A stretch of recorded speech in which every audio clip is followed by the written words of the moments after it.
Fala galera, sejam bem-vindos aí a mais uma correção com o professor Potássio aqui diretamente do QG do Elite para todos vocês aí do Brasil. Quero ver quem tá online aí, dá um alô, né? Vamos ver se a galera conseguiu bater os 12/12 aí que tinham prometido para mim, né? Eu tô aqui para trazer uma explicativa sobre cada questão, né? Vou tentar não me alongar muito, vou ser mais cirúrgico na resolução, né? Mostrar para vocês os motivos que levaram aquelas respostas, tá? De início eu posso dizer que a prova foi bem equilibrada, uma prova nível SpaceX, não foi uma prova fora do comum, né? Muito complicada, foi uma prova tranquila, porém algumas questões deram mais trabalhos, né? Por exemplo, teve uma questão de propriedade dos gases que foi novidade, né? Difusão de Graham aí, o aluno que soubesse essa fórmula se daria muito bem. Questões de estequiometria já eram assuntos que sempre estudamos aí nas nossas revisões e parecidas também com resoluções anteriores, de provas anteriores. Aquela questão também de radioatividade, vimos na nossa revisão. Então, o aluno que participou da revisão viu eu respondendo aí uma questão praticamente igual, e a gente sabe que a SpaceX tem esse lance de pegar questões anteriores e dar aquela reformulada, aquela repaginada. No geral, foi uma prova muito pautada na físico-química, como sempre, né? A SpaceX dá mais importância à físico-química, pouco pautada na química geral e na química orgânica, né? Mas trazendo questões com vários conceitos relacionados a esta ciência, e o aluno teria que estar preparado, beleza? Vamos lá, galera. Então, vamos começar aqui com essa primeira questão, que é uma questão de soluções. Ela também é uma questão que, apesar da gente já ter estudado nas nossas aulas, ela traz uma abordagem um pouco diferente, mas não tão fora do que podemos estudar aí nesse assunto, tá? Aqui é o assunto de coeficiente de solubilidade. Então, você tem um gráfico, né, um gráfico aqui em função da massa do sal e a temperatura. Aí, o legal dessa prova da SpaceX desse ano é que na maioria das questões eles trouxeram uma explicativa sobre os conceitos que você poderia utilizar na própria questão. Então, se você não lembrava de um determinado conceito, lá no próprio enunciado você conseguiria entender, tá? Então, aqui ele trouxe a ideia de o que era uma solução saturada, uma solução insaturada, uma solução supersaturada, beleza? Os conceitos estavam expressos aí e foram feitas algumas afirmativas sobre isso. Na temperatura de 20 graus Celsius, olha só, a temperatura de 20 graus Celsius, misturando-se 50 gramas de um sal A em 100 gramas de água, terá-se um sistema heterogêneo. Então você tem que ver o seguinte, qual é o coeficiente de solubilidade nessas condições? Então a análise do gráfico é uma análise monográfica, 20 graus Celsius, e aí você vai puxar aqui, ó, até esse ponto que se cruza no gráfico. E aí você vê que em 20 graus Celsius, na verdade, o coeficiente de solubilidade é 40. Então é o máximo que você consegue dissolver. Se você coloca 50, significa que vai precipitar. E aí a gente tem sim um sistema que é heterogêneo, né? Tá correto aqui. Que mais? 2. Na temperatura de 40 graus Celsius, a adição de 50 gramas de sal em 100 gramas de água produzirá uma solução insaturada. Aí a gente tem que pegar o seguinte, 40 graus Celsius, como é o coeficiente? Fazendo de novo essa análise, você vê que é 60, o máximo que você consegue dissolver. Então, se você coloca 50, é uma solução insaturada. Pode colocar ainda mais sal nessa mistura. Então, aqui, 2 está também correto, tá? 3. 200 gramas de água dissolve totalmente 90 gramas do sal a 30 graus Celsius. Aí, para você saber, você precisa analisar o gráfico de novo na faixa de 30 graus Celsius e verificar qual é o coeficiente de solubilidade. Então, é 50 gramas de sal para 100 gramas de água. Então, ó, se você tem aqui, ó, 200 gramas de água, você tem o dobro, né? Então, você consegue dissolver o dobro também. 200 gramas de água, consegue dissolver, então, nesse caso, sem fazer os cálculos, dá para entender que é 100 gramas desse sal. Então, se a gente tem aqui, ó, consegue dissolver totalmente 90 gramas, tranquilo. Se consegue dissolver 100, vai conseguir dissolver 90 gramas, tá? 4. Uma solução contendo 60 gramas do sal A em 100 gramas de água, será uma solução saturada. Então, para ser uma solução saturada, em 60 graus Celsius, tem que ser exatamente esse coeficiente de solubilidade. Então, 60 graus Celsius, você vai olhar aqui, ó, mesma análise, e você vê que o total de sal que você consegue dissolver nessa temperatura é 80. Então, nós não teremos uma solução saturada contendo apenas 60 gramas, certo? Deveria ter 80.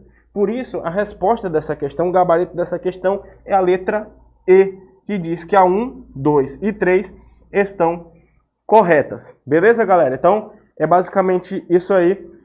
Esse assunto abordado na primeira questão, a questão 33, questão de química, que aborda o assunto de coeficiente de solubilidade, uma análise direta, uma análise monográfica no nosso gráfico. Aí foi uma questão bem tranquila, tá?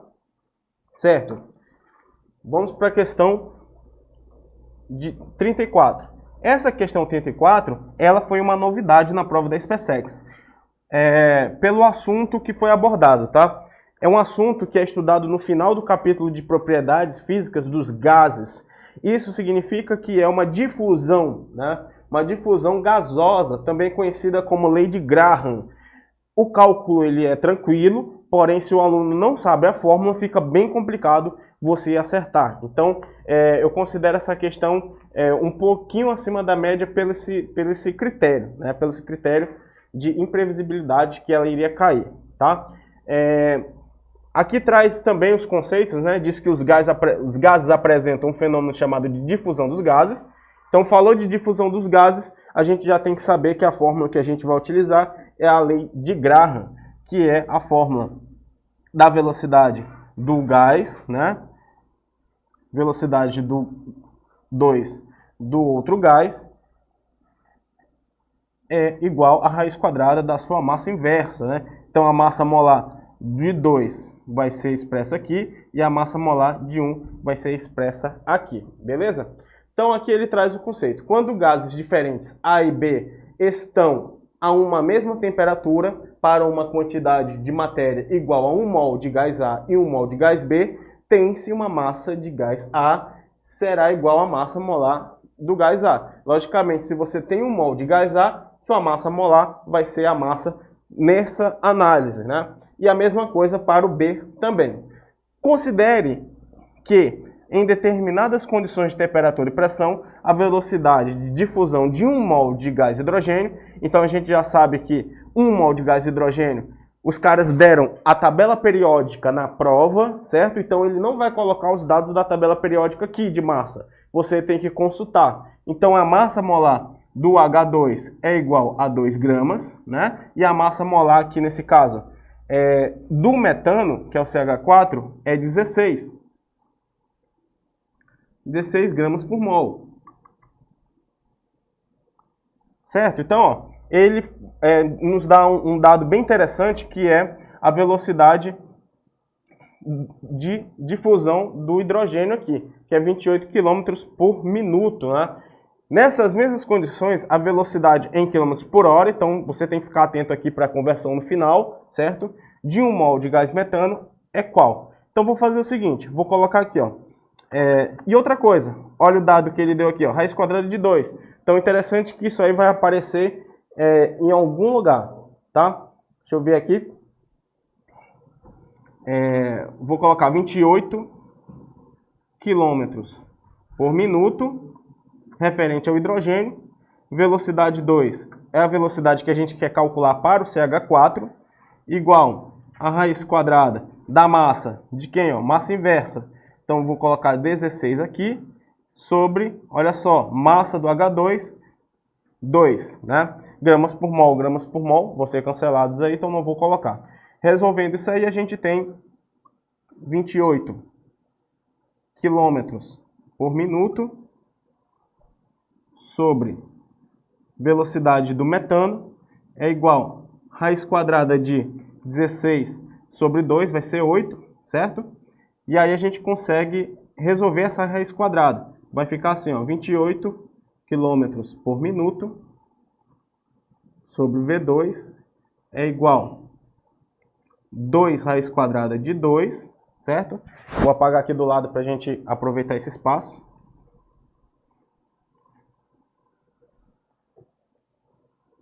28, 2 vezes raiz quadrada de 2, o dado aqui ó, na questão, ó, 1,4, então vai ficar 2,8 sobre V2.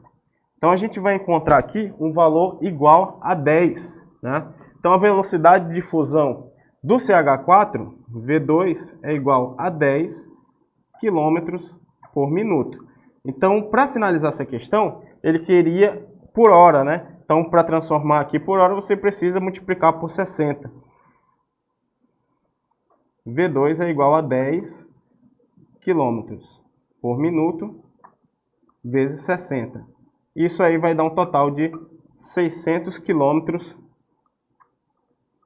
por hora, né? Então, a resposta aqui, gabarito dessa questão, é a letra A. Essa foi uma questão um pouco chatinha de se fazer, porque era um assunto que nunca tinha caído na prova da SpaceX, então foi meio que surpresa, né? Então, para saber resolver essa questão, você teria que estar atento a essa fórmula. E é uma fórmula que é estudada basicamente no final do capítulo, ela é pouco estudada, mas o aluno tem que ficar atento para esses detalhes aí, que vai fazer a diferença, beleza? Vamos para a próxima questão aqui, que é a questão 35. Questão 35 traz aquela abordagem clássica da estequiometria. Então, a prova da SpaceX sempre tem estequiometria, então não foi diferente este ano. Olha só, 35. O carbeto de cálcio de fórmula CaC2 é muito comum em equipamentos usados para exploradores e tal, né? Então, ele vai trazer aqui informações sobre esta reação. Então, ele traz aqui uma equação 1, que é essa reação, tá? CaC2 mais água vai produzir esse gás acetileno mais hidróxido de cálcio. Depois ele fala que essa reação vai produzir o C2, o acetileno vai reagir com oxigênio, produzindo CO2, água mais calor. É uma reação exotérmica. Aqui ele dá uma massa e diz as condições da reação. Então o aluno tem que ficar atento a esses detalhes aqui, ó.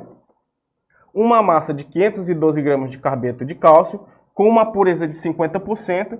Então aí você já sabe que se a pureza dele é 50%, o que vai reagir é a metade disso aí, né? Não precisa nem calcular. Você vai saber que a metade disso aí é que vai reagir com o processo. 50% não vai reagir, então vai ser inerte.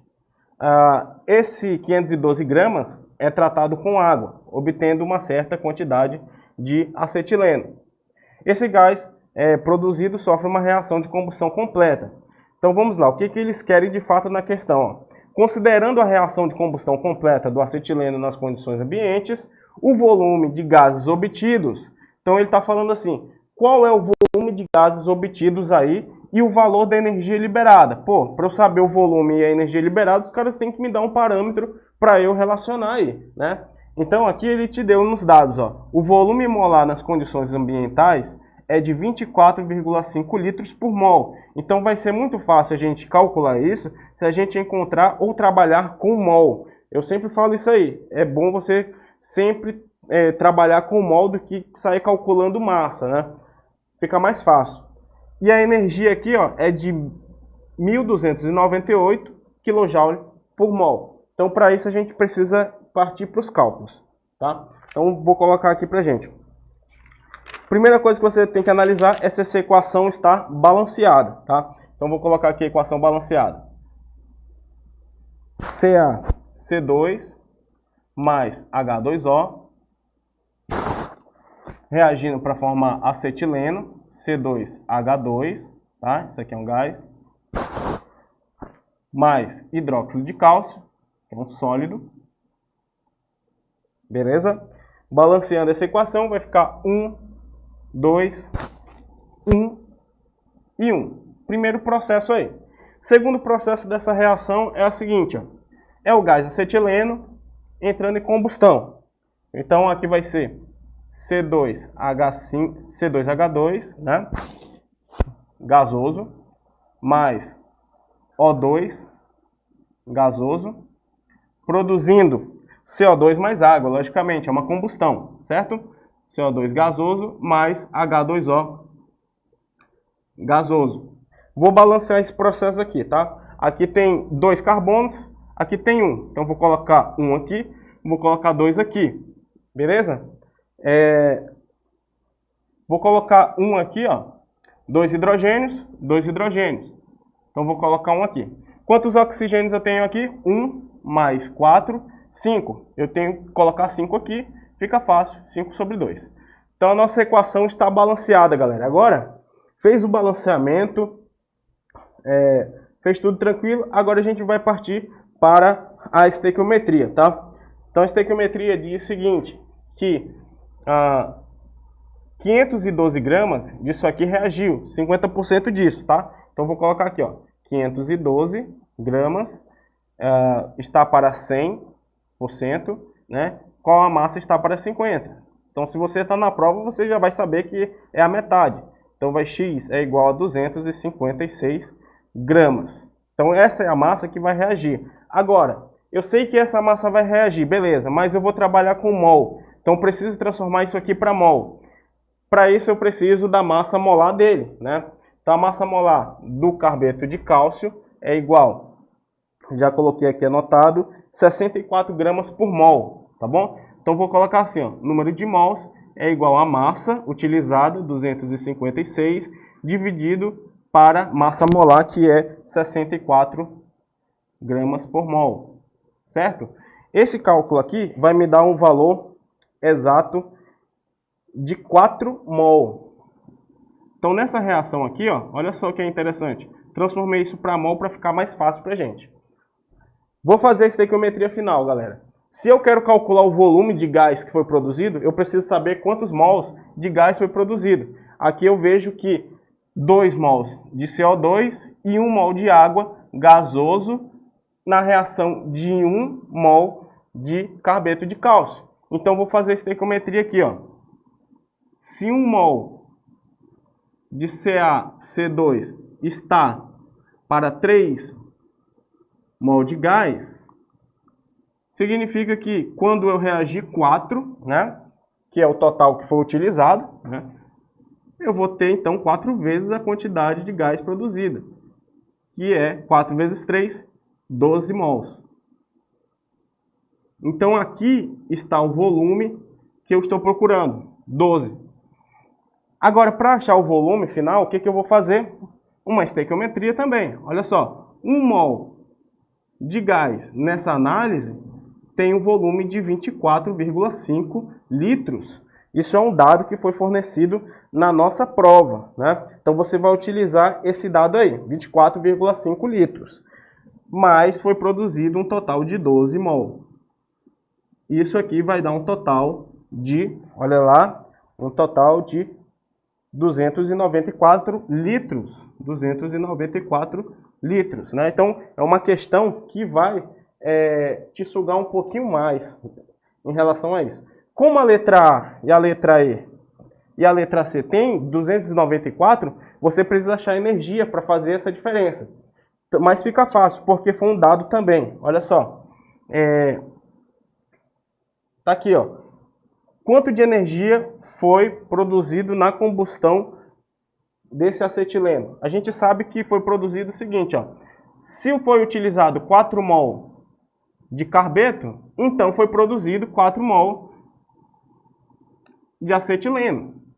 Então, se esse dado aí que está na prova diz que 1 mol, vou colocar aqui, ó, 1 mol de C2H2 produz uma energia que tem um total de 1.298 kJ, então 4 mols que foi utilizado, C2H2, vai produzir quanto? Então, multiplica isso por 4, você tem o resultado de 5.000, né? 5.192 kJ. Isso dá pra gente a resposta E, né? Resposta E. Então, você tem que calcular primeiro o volume, calcular a energia. Aí você vê lá na prova lá, pô, mas se eu calcular o volume, eu vou saber, eu posso ir logo achando aqui, posso ir logo calcular a energia? Seria mais interessante, porque aí a energia lhe daria um resultado para diferenciar, né? Seria mais interessante nesse sentido aí. Então, essa parte aqui, ó, do volume, você nem precisaria calcular na hora da prova. Se você encontrasse aqui a estequiometria de 4 mols, você já relacionaria com acetileno e aí você calcularia energia. Então esse seria o lance, o bizu da prova seria o atalho. Pelas alternativas ali, você achando a energia primeiro, você já mataria a questão. Essa é a dica. Mas eu coloquei aqui detalhado para vocês, tá bom? Vamos para a próxima questão aqui. Essa seria uma questão que levaria um pouco mais de tempo, hein? Agora vamos para a próxima questão, que é uma questão da parte de eletroquímica. Como eu falo para vocês, sempre vai cair uma de eletroquímica. É um assunto muito comum na prova da SpaceX. E a parte da eletroquímica aqui foi a parte da nossa querida eletrólise, né? Trazendo conceitos da eletrólise aí. Então aqui, ó, ele vai te dar dados referentes a um processo eletroquímico, beleza? Aqui você tem uma cuba eletrolítica, os eletrodos de grafite são eletrodos inertes, porém eles vão precisar de uma bateria, né, que vão conduzir energia para esse processo, e aí nesse processo vai ocorrer o processo de oxidação e também de redução, tá bom? Aqui alguns dados para a gente calcular a massa produzida no processo. A gente tem a criometria da eletrólise também, que é uma coisa muito conhecida nessa prova, tá? Mas aqui basicamente uma questão teórica. Olha lá. Acerca do experimento, ó, e os conceitos químicos envolvidos, são feitas as seguintes afirmativas. 1. Na superfície da barra, ou seja, na barra de grafite ligada ao cátodo da eletrólise, ocorre a eletroposição de zinco. Olha só, lembra qual é o processo que ocorre no cátodo? No cátodo, tanto na pilha quanto na eletrólise, é o processo de redução. E o processo de redução vai fazer com que aquele cátion, né, ele vai reduzir ao ponto de zero, ou seja, ele pode precipitar.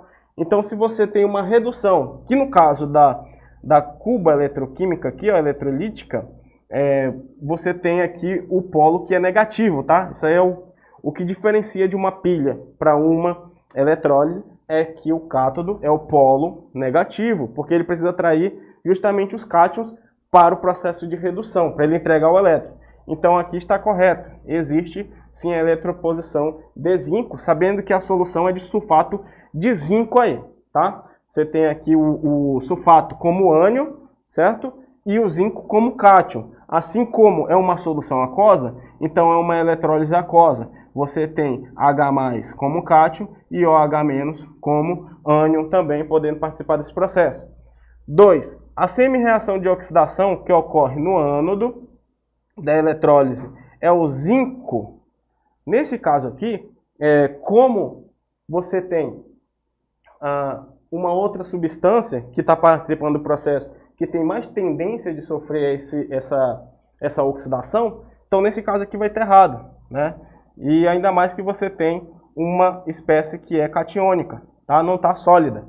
Então isso aqui seria para uma pilha, não para uma eletrólise.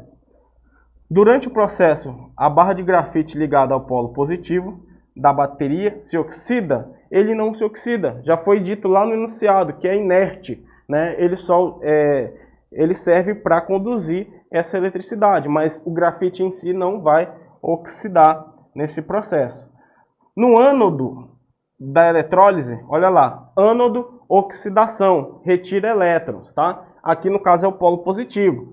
Ocorre uma reação de oxidação de quem? Da hidroxila, com a formação do oxigênio e formação da água, que é esse processo aqui, galera. Ó, você tem um OH-, certo? Ele vai produzir água, H2O, mais O2, certo?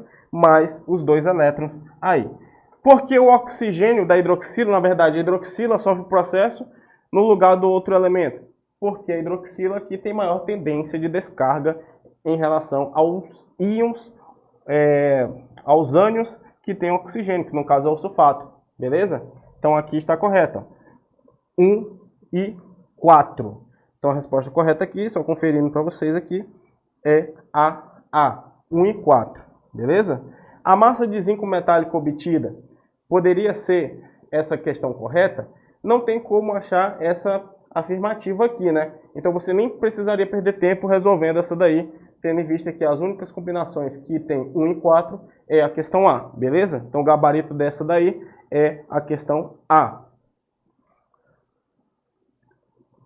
Vamos para a questão 37 aqui. Questão 37 é uma questão de análise do gráfico, né, de mudanças de fase. Então, para você entender essa questão aqui, você precisa saber como é que é a dinâmica desse gráfico aqui de transição de fase. Então, primeira coisa, qual é o ponto sólido? Sólido, líquido e gás. Se você souber isso aí, já vai te ajudar bastante a prever aqui as transições de fase, tá? Então aqui, ó, considere o diagrama de fase representado abaixo. Baseado no diagrama do processo químico envolvido, são feitas as seguintes afirmativas aí, tá? Primeiro, a temperatura de fusão da água aumenta com o aumento da pressão? Aí você vai fazer uma análise no gráfico. Primeiro, onde é que ocorre essa transição aí? Do sólido para o líquido, é uma fusão. Então se você observar aqui, ó, a 0 graus Celsius, nas condições de um ATM, que é a condição normal, aí você vê que ocorre a 0 graus Celsius. Se a gente aumenta essa pressão, olha só o que está acontecendo com a temperatura. Está diminuindo. Então você vê aqui que a temperatura de fusão da água aumenta com o aumento da pressão? Não, o gráfico está mostrando que com o aumento da pressão, essa temperatura está retraindo, né? Então está errado aí. Na temperatura de 100 graus Celsius a 218 atm, a água é líquida. Então vamos analisar. 100 graus Celsius a 218 atm. Olha só, está dentro da faixa do líquido, né? Está dentro da faixa do líquido. Beleza, está correto. 3. A água sólida, gelo, sublima a uma pressão de vapor superior a 1 atm. Vamos lá, sublimação sólido para o gasoso. Então, para ocorrer essa sublimação aqui, ele precisa estar em uma pressão abaixo de 0,06 atm, porque acima de 1 atm o processo é de fusão. Beleza? Tá errado aí. 4. Na temperatura de 0 graus Celsius, a pressão de 0,006 atm, a água encontra-se na fase sólida. Então vamos observar aqui, ó, 0 graus Celsius a 0,006. Está aqui, ó, está dentro da faixa do estado sólido. Então a resposta correta aí é a resposta C, que diz que 2 e 4 são as únicas corretas para uma análise desse gráfico. Então a ideia é saber analisar o gráfico, a transição que ocorre do sólido para o líquido, do líquido para o gasoso, saber os nomes, né, e saber ali fazer essa análise em relação aos dois pontos da temperatura e da pressão para prever, né? Essa daí foi uma questão com um nível mais baixo, né? De médio para baixo. Então foi mais tranquila essa daí, deu para ganhar um tempinho. Vamos para a questão 38 aqui. Essa questão 38, eu considero ela uma das duas questões mais fáceis que teve na prova, tá? Então vou mostrar por quê. Essa questão ela foi feita para você ganhar tempo, porque você perdeu muito tempo nas primeiras, fazendo aqueles cálculos. Então essa questão aqui é aquela questão que você olha ali, né, e resolve e parte para outra, sem perder muito tempo. Então aqui diz sobre os fenômenos físicos e fenômeno químico. Aí você chegou na prova e não soube o que é um fenômeno físico e o que é um fenômeno químico. Só que aqui, ó, no enunciado o cara te dá a teoria também, para você saber. Então o fenômeno físico é aquele que não vai alterar a composição química da matéria. E o fenômeno químico é aquele que vai mudar, sim, a composição química. Então se você observar aqui, ó, no 1, carbonato de cálcio vira óxido de cálcio e CO2. Mudou a substância, fenômeno químico. A água líquida vira água gasosa, não mudou a composição química. Mudou o quê? A composição física, né? E derreteu. Então, 3. H2 mais oxigênio produziu água, reação química. 4. Grafite mais oxigênio produziu CO2, reação química. Então, aqui a resposta correta é aquela que diz que 1, 3 e 4, 1, 3 e 4, que é a letra D, certo? Está correta, beleza? Questão muito tranquila. Essa daí foi a mais fácil que tinha, junto com outra que a gente vai ver adiante, tá bom? E aí, ó, depois vem a questão 39. Essa questão 39 ela é uma questão pautada na química geral, certo? Assim como a outra também, a anterior, foi pautada na química geral. E a SpaceX sempre coloca uma questão envolvendo tipo de ligação. Essa questão envolve ligação química e geometria molecular. E como eu sempre falo para vocês, a geometria molecular que aparece na prova sempre são aquelas geometrias mais fáceis, mais tranquilas, né? Então aqui tem uma reação do fósforo branco. O processo aí já está balanceado, mas não é uma questão que vamos precisar calcular nada. Então, a respeito dessas substâncias, podemos afirmar o quê? O fósforo branco é classificado como uma substância iônica polar. Quem é o fósforo branco aí? Fósforo branco é esse P4, né? Somente a metais. Como é que pode ser uma substância iônica, né? Então, aqui está incorreta. As ligações que ocorrem nesse composto é ligação covalente, tá bom? 2. O fósforo branco é classificado como uma substância simples. Correto, aquele conceito bem básico que a gente aprende no início, né? Somente formado por um tipo de elemento, substância simples. 2. 3. A geometria do gás monóxido de carbono é angular. Então, o que é monóxido de carbono? Então, nomenclatura, você tem que saber. CO, né? Sempre falo para vocês, sempre repito isso. Uma substância que é formada por apenas dois tipos de elemento, ou dois átomos, ou seja, diatômico, na verdade, né? Ela não pode ser outra geometria senão linear, né? Só tem essa disposição aí. Então aqui, ó, a geometria da molécula de monóxido não é angular, só tem dois átomos, então vai ser linear. 4. A massa de fósforo branco obtida quando se aquece tanto de tanto, com rendimento de 80%, e tanto é quanto. Então aqui eu já teria cuidado em sair calculando essa questão. Primeiro, vamos deixar ela aqui em destaque, certo? Vamos para a próxima. A distribuição eletrônica do átomo de cálcio no estado fundamental é essa. Então, para você que sabe que o cálcio ele é um elemento da família 2, tem a tabela periódica na prova também para você ver que ele é um elemento da família 2, esse cara tem que ter finalização 4s2 e não 3p5. Isso aqui é uma finalização de um elemento da família 7a. Né? Então aqui, ó, só para a gente frisar, ficaria 1s2, 2s2, 2p6, 3s2, 3p6, 4s2, 20 elétrons. Então essa aqui está errada, né? A 5 está errada. Quando você tem esse tipo de questão, geralmente pode aparecer algum cálculo, né? Mas aí você já tem que ser sagaz e ver se consegue resolver essa questão, que é o caso dessa afirmativa aqui, ó. Se a 2 está correta, olha só, se a 1 está errada e a 3 está errada, eu cancelo essa, que tem a 1. Se a 5 está errada, eu cancelo essa, que tem a 5. Se a 3 está errada, eu cancelo essa, que tem a 3 e 5. Se essa aí está errada, se a 1 está errada, eu cancelo a E. Então aqui, ó, só sobrou a B, que diz que a 2 está correta e diz que a 4 está correta também. Eu vou perder tempo calculando isso aí? Não vou. Eu vou partir adiante, porque eu já sei que está correto. Não pode ser de forma alguma outra alternativa. Essa é a dica, essa é a sagacidade que o aluno tem que ter na hora da prova. Não vou nem perder tempo calculando isso aqui, cara. Ó. Até porque esse cálculo aqui vai ser meio chatinho para vocês fazerem sem uma calculadora. Né? Então, é assim que a banca pensa e você tem que também imaginar isso aí, tá? Vamos para a próxima questão. Questão 40. Tá chegando lá, tá chegando lá. Olha só, essa questão 40 também, ela é uma questão de nível fácil, tá? É uma questão para você ganhar tempo também. Por quê? É uma questão que envolve a química geral, os modelos atômicos. Então aqui traz 3 características de modelos atômicos, tá? Então primeiro modelo atômico.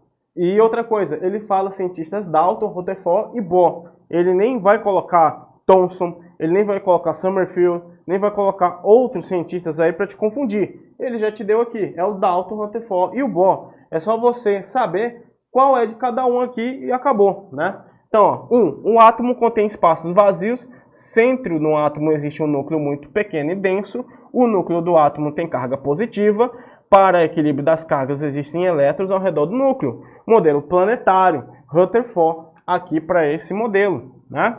O átomo maciço e divisível. Quem foi que falou isso aí? o nosso querido Dalton, né? O átomo era maciço e indivisível. Então, aqui, 2, né, de Dalton. E 3, o elétron movimenta-se em órbitas circulares em torno do núcleo atômico central. A energia do elétron e a soma de sua energia cinética, movimento, potencial e posição. Essa energia não pode ter um valor qualquer, mas apenas valores que sejam múltiplos, ou seja, de um quanto. Então, aquele lance de níveis de energia. Quem foi que introduziu essa análise da energia? Foi o nosso querido Bohr, né? Então, aqui você tem que colocar a resposta correta, que diz que 1 é o Rutherford. Então, tá aqui, ó, Rutherford, modelo 1. Dalton é o modelo 2, né? Tá aqui, ó, modelo 2. E o Bohr é o modelo 3. Então, resposta correta, resposta D. É uma questão mais tranquila aí. Digitem aí se vocês acertaram essa na prova, né? Vamos para a próxima questão. Questão 41. Questão 41. Essa questão 41 aqui, ó, ela é uma questão clássica de radioatividade, inclusive resolvemos essa questão aí bem parecida na nossa revisão, né? Quem participou da nossa revisão viu a resolução dessa questão praticamente igual, né? Aqui fala o seguinte, dos conceitos básicos das radiações. Então, partícula alfa, beta e gama. Então, primeira afirmativa. Na desintegração do urânio 238 de número atômico, ou seja, 92 prótons, vai criar partícula mais urânio, ou seja, na primeira desintegração não houve desintegração, porque você vê o mesmo elemento nas mesmas condições. Ocorre uma emissão de uma partícula beta? Errado, né? E aqui ele te deu a informação, ó, beta. Então você tem um número atômico unidade maior. Então mesmo se você não lembrasse, a prova está te lembrando que uma radiação alfa, o cara vai perder 4 de massa, numa beta ele vai aumentar em 1 número atômico. Então, se você ler com cuidado isso aqui, você consegue acertar isso aí, consegue relembrar. Então aqui, ó, como não houve nenhuma mudança, houve uma mudança de massa, beleza, mas 92 aqui, você tem, ocorre a emissão de partícula beta, poderia ocorrer uma emissão de partícula alfa também, né? E não apenas uma partícula beta. Então você tem uma questão errada aí. 2. Na desintegração do paládio 234, 91 prótons, produz partícula mais urânio 234, ou seja, a massa é exatamente igual, mas o número atômico aumentou em 1. Então ocorre uma emissão de uma partícula beta. Então isso aí está exato, né? A beta é aquela partícula que vai aumentar em 1, né, para cada uma desintegração, o número de prótons, mas a massa não vai influenciar. 3. A partícula alfa é composta por 2 prótons e 4 nêutrons? Não, 4 de massa. Seria 4 de massa ou 2 nêutrons. Então está errado aí. 4. A partícula beta tem carga negativa e massa comparável ao próton. Errado. Uma partícula beta tem carga negativa, mas não tem massa análoga ao próton. Beleza? Então aqui a gente já tem aqui a possibilidade de correção. Ó. 2, beleza? E 5. Né? Se 2 está correto e 1 está errado, cancelo essa. Se 1 está errado, cancelo essa. Se 3 está errado, cancelo essa. Né? Que mais? Se 3 está errado, cancelo essa, mano. Então aqui vai ser D, onde essa daqui está certa. Realmente vai 3 partículas alfa e 2 betas. Você ganhando tempo também na prova, nem precisaria responder essa última. Já dava para saber que aquilo estava certo. Né? Então é isso aí. É outra análise que a gente consegue fazer aqui para ganhar tempo. 42. Questão 42 já é uma questão de química orgânica, né? Química orgânica aqui. Aqui diz o seguinte, o ácido etanóico, também denominado usualmente como ácido acético, é um ácido orgânico, substância componente do vinagre. Considerando a substância do ácido etanóico, pode-se afirmar o quê? Então, a primeira coisa que você tem que saber é fazer a estrutura desse ácido aí. Ácido etanóico, C, H3C dupla O, OH, ácido etanóico. Fórmula dele, C2H4O2, né? Então a gente já vê de cara que a 1 está errada. Ó, é um composto que tem fórmula C2H6O? Não, isso aí é do álcool, do éter, do álcool etílico. Então já está errado ali. 2. Possui apenas ligações covalentes polares em seus átomos? Está errada, porque aqui você tem uma ligação carbono-carbono. Então os átomos são iguais, essa ligação é uma ligação apolar, certo? 3. Possui um carbono hibridizado sp2. Carbono hibridizado sp2 é aquele que tem dupla ligação. Então esse cara aqui, ó, um carbono sp2, está correto. 4. Possui 2 carbonos assimétricos. Carbono quiral, tem carbono ligado a 4 grupos diferentes, fazendo 4 ligações simples? Não, só tem esse cara aqui, ó, que tem 3 hidrogênios. Não é carbono quiral, então a 4 está errada. O anidrido etanóico acético é isômero de cadeia do ácido etanóico. É erradíssimo, porque o anidrido ele tem uma estrutura com 2 carbonos a mais do que o ácido acético, né? Seria isso aqui, ó, o anidrido. Carbono e carbono. Então aqui você já teria uma estrutura que está errada, né? Que não pode ser isômero se a fórmula molecular não é a mesma. 6. Pode ser obtido pela oxidação energética do buteno com permanganato de potássio? Pode sim. Olha aqui, ó, você tem ó, C dupla C, but2eno. Então aqui, ó, CH3, CH3. Nesse processo, essa oxidação ela vai quebrar essa molécula, gerando 2 mols de CH3, C dupla O, OH. Beleza? Tá correto. E aqui na última, em condições adequadas, a sua reação do sódio metálico produz etanoato de sódio, que também corresponde a essa reação. Se a gente juntar aqui com sódio, o que vai acontecer? Ocorre uma dupla troca, né? Você tem aqui a produção do acetato de sódio mais H2. Simples troca, na verdade, né? Então a resposta correta aqui é que diz que 3, 4 e 5, né? 3, 4 e 6, na verdade, 3, deixa eu só conferir aqui, onde é que está? Aqui, ó, 3, 6 e 7 estão corretas, beleza? Então, resposta A pra gente aí. Uma questão bem conceitual que envolveu vários assuntos, desde dos assuntos mais elementares até a parte da reação química, certo? Então vamos para a questão 43, que também é uma questão de química orgânica. Essa é uma questão bem tranquila também, galera, ó, porque envolve a nomenclatura de compostos orgânicos, tá? Basicamente os aldeídos, e a estrutura. Então, a primeira coisa que você tem que saber fazer é a estrutura desses caras aí, né? Segunda coisa, você calcular porcentagem. Então, é um assunto bem trivial também. Então, ó, aqui ele fala que um desses compostos, o metanal, o etanal, o propanal, 3-metilbutanal, 2-metilbutanal, um desses compostos tem aproximadamente 54,5% de massa de carbono em relação à sua estrutura. Então, se eu estou na prova lá, o que eu vou fazer? Eu vou fazer um por um, né? E vou usar a lógica também aí. Então, vou começar aqui pelo metanal. Olha lá, ó. CH3, C dupla O, H, H.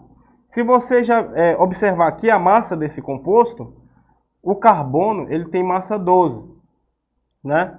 E aqui, ó, você tem o oxigênio com massa 16, ainda tem o hidrogênio 16, 17, 18. Então você já vê pela proporção, nem precisa calcular, que esse carbono aqui ele não está acima da metade, né? 12 é abaixo de 18. Então você não tem nem a metade, não tem nem 50% de massa. Então não pode ser o metanal. Vamos para o próximo aqui, ó. CH3, C, dupla O, H. Agora aqui sim, ó, você tem 24 gramas de carbono, né? 24 gramas. E a massa total desse composto é 44 gramas. Então, se 44 gramas está para 100%, 24 está para X. E esse X vai dar um total aproximado de 54,5. Então, a resposta correta aqui seria o etanol, beleza? Então, você conseguiria resolver aí já na segunda possibilidade, resposta B.